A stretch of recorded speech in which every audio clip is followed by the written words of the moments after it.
If you had to define the term mental health, what would you say? Oh, that's hard. I guess for like how you think is impeding like your ability to function normally. Not normally, but to get on with like life and stuff. That's kind of hard to like, I guess, like how you feel and like the way you think. Yeah. Well, basically how I am feeling in relation to my environment. How happy you feel in your head. Do you guys agree with that? Yeah. I think it's very difficult and it's very personal. I think it's individual for every single person, and it's a mindset. Mental health is about how people feel inside. It's not something that's on the outside, it's all on the inside. And I think it's different for every single person. It can be something that's happened to somebody personally, it can be something that's happened since they were younger, anything, but it's all inside, it's all in our head, and it's all, not as in it's made up, but as in it's something that we suffer from the inside. I think it's difficult, I think, to define exactly what it is, but yeah. Sense of well-being and a sense of well-being, which means not being overcome by things like anxiety, depression, and being able to feel you can live your life to the full. Like a change in the way that your mental ability to do certain things and how you react to certain situations. It's probably how you feel in yourself, how comfortable you feel with your everyday life, and The general mental well-being. I mean, it's wide, but generally, being in a happy state. That's all about mental health. A holistic sense of, it's a component of a holistic sense of well-being that you can't really separate from physical health. What are the stereotypes of someone with a mental health problem? That they're like, I guess like unstable, like unpredictable, like I don't know, like people might not want to be around them, that kind of thing. Nothing in particular. I think it's all to do with attitude people have, and that goes way back from childhood that you learn about mental health. To come from my era, it was always looked as a bit of a stigma, but now it's highlighted all the time, and it's less quite a lot. Low self-esteem, not very confident, we're held back. I think it's changed a lot nowadays. I think it used to be a case of that people were insane or something like that, but they're not anymore. It's not like that. Not at all. People are understanding it a lot more and accepting more mental health, because a lot of people do suffer from it, and it's horrible. It's not very nice. I've suffered from it myself, so I know that it's very difficult when people don't understand it previously in the past. So there have been stereotypes, but I think that's now left. I'd like to think it has. I feel like sometimes people stereotype them not to be able to do certain, like they think differently. Sometimes it's not, it's just... Sometimes it's like how they're treated differently because of like a label, but like, I don't know. I think probably formerly people had this idea of mental health that it was kind of like this really dramatic thing, and like you would always be able to know when someone's struggling with stuff. I think often it's more hidden, and like you never really know what's going on with someone. I don't know. Kind of crazy, I guess. Yeah, and sort of distant from everyone else.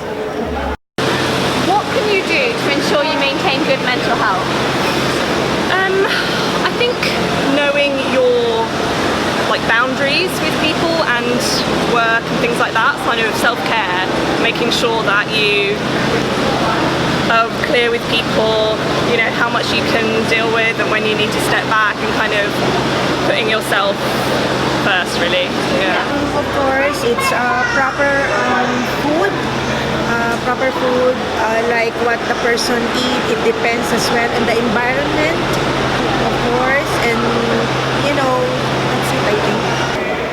Exercise, good diet, Hanging out with friends. yeah, spend time with friends, yeah. Well, what I do is I try and do crosswords, Sudoku, mind games, that type of thing. I think it helps if you have a positive outlook, but I think some people are just bred to have positive outlooks. You come from a family that's always positive, but exercise and good food can help. I think talk to people is probably the biggest thing. I think in our own friendship group we're good at talking to each other and not keeping it to yourself, because I think then that just causes a spiral, which is no good. Yeah. I think it's very, very subjective because each person is different. I might like reading a book and you might like playing a game. I think a lot of it comes down to positivity. I find that we take depression, for example, there's an element of loneliness to it, and I think one thing that comes with that, and I always got taught through the stages of growing up, when everybody goes through the ups and downs, you can be alone and not lonely, which I say is one of the key things. Anything to keep you productive, even if it's going for a walk, reading a book, talking to someone and actually embracing how you feel, to be able to understand why you feel that way, to be able to then move forward and to figure out exactly what to do. So, be alone, but not lonely. Eat well, get exercise, don't bottle things up. Do you have any personal experiences with mental health you'd like to share?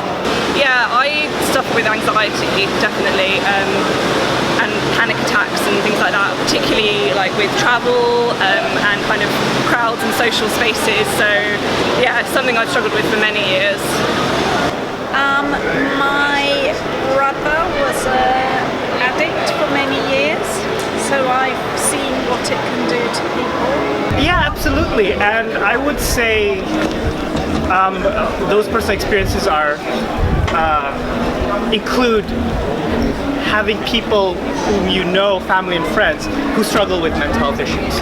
So not just sort of my own sort of stuff with struggles with depression and things like that, but also very much other people going through that who you're connected to. My wife has got Alzheimer's. That's why I want to do this here and now. So that is a very difficult situation to be in. What can I say? It's one I'd rather not be in, and certainly I didn't expect to spend my retirement as a carer, that's for sure. So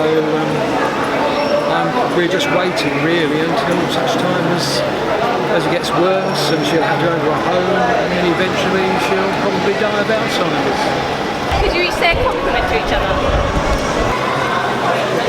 You have really nice eyes. Thank you. You're really pretty. Just everyone is worth more than other people might think that you are. You're always worth more. That I'm looking healthy and well, and I'm just amazing. You're very kind and tanned. You're very smart.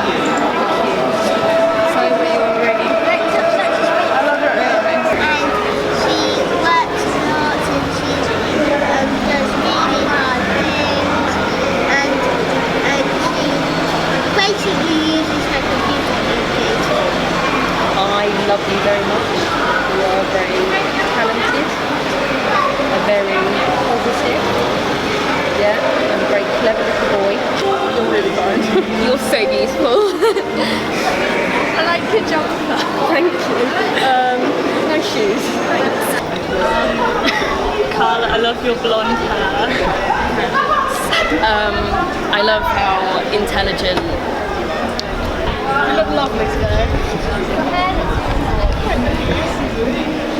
That's perfect, thank you.